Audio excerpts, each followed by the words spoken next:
और इस बीच रायपुर से एक बड़ी खबर आपको बता दें, जहां राज्य सरकार ने बड़ा एक्शन लिया है। पटवारी हड़ताल के बीच एक बड़ी खबर आपको बता दें, पटवारियों पर एस्मा लगाया है राज्य सरकार ने। बड़ी खबर आपको बता रहे हैं, गृह विभाग ने इसका आदेश जारी किया है। 15 मई से छत्तीसगढ़ में जारी है पटवारियों की हड़ताल, और पटवारियों की हड़ताल के बीच राज्य सरकार का यह बड़ा एक्शन देखने को मिला है। आपको बता दें कि मुख्यमंत्री भूपेश बघेल ने सुबह ही कार्रवाई के संकेत दिए थे।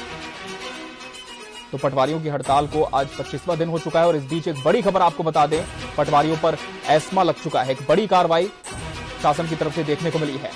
मुख्यमंत्री भूपेश बघेल ने सुबह ही पटवारियों के खिलाफ कार्रवाई के संकेत भी दिए थे। बड़ी खबर आपको बता रहे हैं। और हमारे साथ स्टूडियो में छत्तीसगढ़ राजस्व पटवारी संघ के प्रदेश अध्यक्ष भागवत कश्यप और छत्तीसगढ़ राजस्व पटवारी संघ के जिला अध्यक्ष कमलेश तिवारी भी जुड़ चुके हैं। आप दोनों का बहुत बहुत स्वागत है टीवी 24 में। और हमारे साथ भागवत कश्यप और कमलेश तिवारी जी जुड़े हैं। सबसे पहले भागवत जी, आपका रुख करेंगे। जिस तरह से हम देख रहे हैं कि लगातार 25 दिनों से आपकी हड़ताल जारी है, और इस बीच एक बड़ा एक्शन शासन की तरफ से देखने को मिला है। आपकी पहली प्रतिक्रिया एस्मा पर? सरकार अगर हमारी हक अधिकार की लड़ाई पर एस्मा लगा रही है और हमारे आंदोलन को दमन करना चाहती है, तो मैं स्पष्ट कर दूं कि हम डरेंगे नहीं और हम आंदोलन से पीछे भी नहीं हटेंगे। जी कमलेश जी, अब जबकि एस्मा लग चुका है, ऐसे में क्या आगे की रणनीति होगी? क्योंकि आप लोग तो अनिश्चितकालीन हड़ताल पर थे 8 सूत्रीय मांगों के साथ, लेकिन अब इस आदेश के बाद क्या उसमें कुछ बदलाव होगा? निश्चित रूप से क्रांतिकारी आदमी बैठेंगे, आगे का निर्णय लेंगे, पर संवेदनशील सरकार है, भरोसे की सरकार है। कहते हैं 24 दिन से हम लोग हड़ताल में बैठे थे, तपती गर्मी में बैठे थे, 43-44 डिग्री में बैठे थे, हम लोगों के ऊपर भरोसा नहीं किया, आज तक बात करने नहीं आए। तकलीफ होती है जरूर इन सब घटनाओं से, आगे की रणनीति बैठ करके निकालेंगे। जी भागवत जी, क्या एस्मा के पहले किसी भी तरह का नोटिस, क्या किसी भी तरह की सूचना पटवारी संघ को दी गई थी, या फिर फौरी तौर पर आपको यह मालूम हुआ कि आपकी हड़ताल के बीच एस्मा का आदेश जारी कर दिया गया है? नहीं, हमें किसी प्रकार की नोटिस या सूचना नहीं दी गई, न शासन की तरफ से हमारे पास कोई बात करने आया। मैं आपको बता दूं कि आज का आंदोलन जैसे ही शाम हुआ, उसके बाद हम लोग जब बैठे थे, चाय पी रहे थे, उसी समय हमें खबर मिला कि सरकार ने हमारे आंदोलन पर एस्मा लगा दिया है। तो हम बोले ठीक है, कोई बात नहीं, अब सरकार अगर हमसे डर गई है या हमारा दमन करना चाहती है तो इसके लिए भी हम तैयार हैं। बिना संसाधन के आज हम काम कर रहे हैं। हम पटवारी के पद पे ही, पटवारी के रूप में ही रिटायर हो जाएं। शासन अगर ये चाहते तो यही सही, मगर हम अपने हक अधिकार की ये लड़ाई है और इससे हम पीछे हटने वाले नहीं हैं। जी कमलेश जी, जो आप लोगों की मांगे हैं उसमें संसाधनों की कमी का आप लोगों ने जिक्र किया है, पदोन्नति का आप लोगों ने जिक्र किया है। इसके अलावा 8 सूत्रीय मांगों में ऐसे कौन कौन से बिंदु शामिल हैं जिन्हें लेकर आप लोगों की अनिश्चितकालीन हड़ताल जारी है?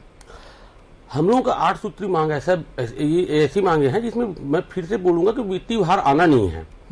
जिस प्रकार से पदोन्नति है जी, रिक्त पद के अगेंस्ट देना है, कोई अलग से पद कोई क्रिएट नहीं करना है जी। शासन संसाधन सरकार को ही देना है, और वो जो भी संसाधन देगी वो सरकारी ही रहेगा, न कि पटवारी का निजी। कार्यालय नहीं है, लैपटॉप नहीं है, कुर्सी नहीं है। छोटी छोटी मांगे हैं जिनको सरकार पूरी कर सकती है। जैसे अभी आपने पूछा कि ये एस्मा लगाने से पहले नोटिस मिला है कि नहीं मिला है जी। जिस प्रकार से अधिकारी लोग बोल रहे थे कि पटवारियों को चर्चा के लिए बुलाए हैं जी, तो चर्चा के लिए नहीं आए जी, कहीं न कहीं उच्च अधिकारियों द्वारा शासन को दिग्भ्रमित किया जा रहा है जी, मेरा ऐसा मानना है जी। और इस बीच हमारे साथ भारतीय जनता पार्टी से प्रदेश मीडिया प्रभारी अमित चिमनानी जी जुड़ चुके हैं। अमित जी, आपका बहुत बहुत स्वागत है टीवी 24 पर। अमित जी, लगातार 25 दिनों से प्रदेश के पटवारी हड़ताल पर हैं, अनिश्चितकालीन इनकी हड़ताल जारी है, और इसी बीच राज्य शासन ने एक आदेश जारी किया है जिसमें एस्मा लगाने की बात कही गई। अमित चिमनानी जी हमारे साथ फिर से जुड़ेंगे, उनसे हम संपर्क करने की कोशिश करेंगे। लेकिन भागवत जी, एक अहम सवाल यह भी है कि जब आप लोगों की हड़ताल की रणनीति बन रही थी पिछले महीने, इसके पहले कई बार आप लोगों ने कोशिश भी की राजस्व विभाग के अधिकारियों से मिलने की, क्या कुछ उनकी प्रतिक्रिया थी आप लोगों की मांगों पर? मैं बताना चाहूंगा कि वर्ष 2020 में जी हमने आंदोलन किया था, चरणबद्ध आंदोलन था। उस समय माननीय राजस्व मंत्री ने हमें आश्वस्त किया था कि आपकी उसमें 9 सूत्री मांग थी, तो 9 सूत्री मांगे आपकी जायज है, इसको हम जल्द ही पूरा करेंगे जी। उसके बाद हमने उनके आश्वासन पे आंदोलन को स्थगित कर दिया था। फिर 2.5 साल लगभग बीत गया, इसमें किसी प्रकार की कोई पहल नहीं की गई। इस बीच हम राजस्व मंत्री जी से भी मिले थे और संचालक और राजस्व सचिव महोदय से भी मिले थे। हमने उनको अवगत भी कराया था कि सर इस पर कुछ काम कर सकते हैं कि ये करके, क्योंकि राजस्व सरकार ने ही हमको आश्वस्त किया था जी। और बता दूं, अनिश्चितकालीन आंदोलन से पहले जी 24 अप्रैल को भी हमने एक दिवसीय प्रांत स्तरीय आंदोलन किया था तूता में जी। उस दिन भी हमने सरकार से अनुरोध किया कि हमारे मांगों पे गंभीरतापूर्वक विचार करते हुए जी इनका मतलब इस पर पहल किया जाए, इसका समाधान किया जाए जी। मगर शासन की तरफ से हम मतलब किसी पर कोई पहल नहीं की। फिर उसके बाद हमने पुनः अनिश्चितकालीन आंदोलन का फैसला लिया जी और अनिश्चितकालीन आंदोलन भी शुरू किया, ज्ञापन भी दिया। मगर अफसोस 24 दिन बीतने पश्चात भी जी शासन की तरफ से किसी प्रकार की कोई पहल नहीं की गई जी। हाँ, आज शाम को देखने को मिला जी। पहल इस रूप में किया गया कि हमारे ऊपर सीधा एस्मा लगा दिया गया जी। बिल्कुल, आज सुबह की खबर है, हमने भी इस खबर को अपने चैनल में दिखाया था कमलेश जी की मुख्यमंत्री भूपेश बघेल ने आप लोगों की पूरी हड़ताल पर बयान दिया था। इस पर भी आपसे सवाल होगा, लेकिन इस बीच हमारे साथ भारतीय जनता पार्टी से प्रदेश मीडिया प्रभारी अमित चिमनानी जी जुड़ चुके हैं इस डिबेट में। अमित जी, आपका बहुत स्वागत है टीवी 24 पर।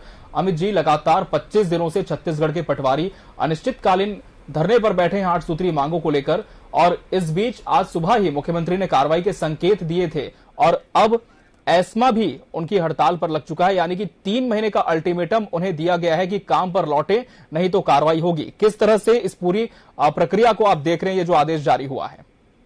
विनाश काले विपरीत बुद्धि की एक कहावत पर ये सरकार चल रही है जी। और प्रदेश की जनता का शोषण कर रही है, उन्हें आतंकित कर रही है, उन्हें डरा रही है, धमका रही है जी। और हर प्रकार के आंदोलन को जो सरकार के खिलाफ है उसे कुचलने का इसका प्रयास रहता है।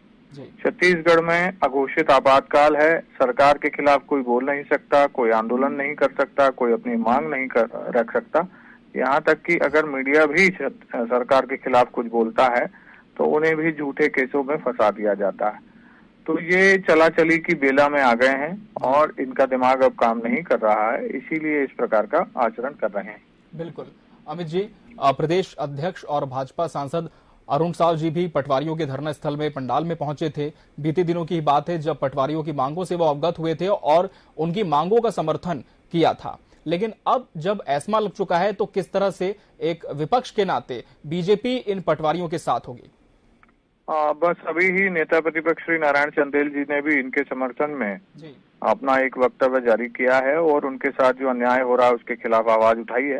भारतीय जनता पार्टी पूरी तरीके से पटवारियों के साथ खड़ी हुई है जी। बहुत शुक्रिया अमित जी आपका हमसे जुड़ने के लिए। कमलेश जी, जिस तरह से अब विपक्ष का साथ तो इस पूरी हड़ताल को मिल ही रहा है, लेकिन आज सुबह ही जिस तरह से हम चर्चा कर रहे थे कि मुख्यमंत्री ने आप लोगों की हड़ताल पर कार्रवाई के संकेत भी दिए थे।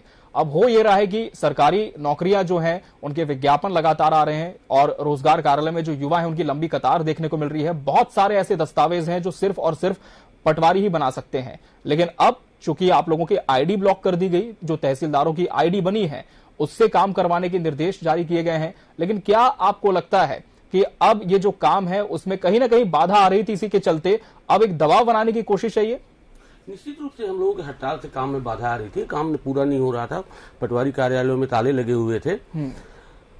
तहसीलदार साहब लोगों को अगर आईडी दे दिए हैं तो उनको रिकॉर्ड दुरुस्ती आदि का जो भी काम है उनको करना चाहिए वहां से, जो पटवारी करते थे।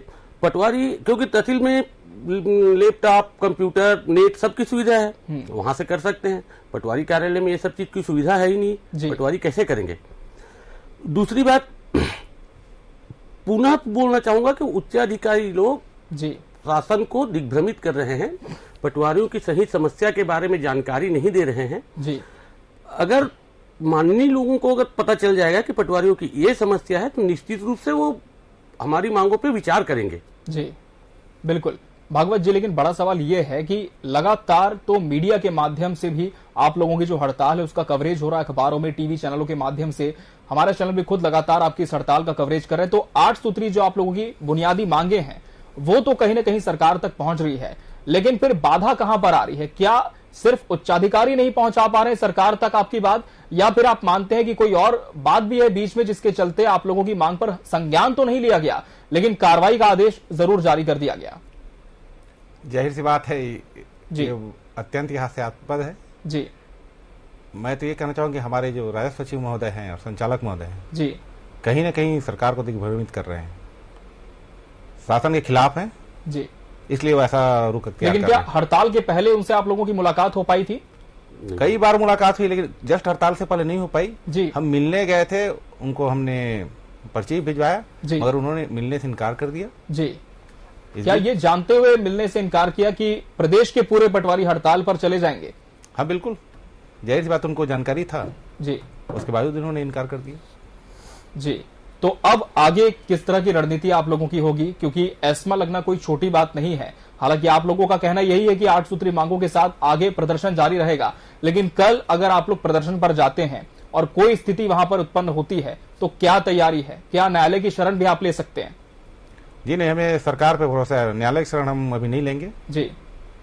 संवेदनशील सरकार है, उम्मीद अभी भी यही करेंगे हम जी कि हमारी मांगों पर विचार करेगी, और अगर उसके बाद भी अगर उनको लगता है कि हमने कुछ गलत किया है जी, तो मैं ये बताना चाहूंगा, सरकार चाहे जिसकी भी रहे जी, हक और अधिकार की बात आएगी तो मैं हमेशा आगे रहूंगा, आंदोलन भी करूंगा जी। तो जहां तक अधिकार की बात है तब तक आंदोलन पटवारियों का आगे भी जारी रहेगा, और एस्मा लगने के बाद भी उन्होंने साफ कह दिया है कि अनिश्चितकालीन धरना जो है 8 सूत्रीय मांगों के साथ, उसमें किसी भी तरह की बाधा नहीं आएगी, वो तो यथावत जारी रहेगा। आप दोनों का बहुत शुक्रिया हमसे जुड़ने के लिए और अपनी बात विस्तार से इस विषय पर रखने के लिए।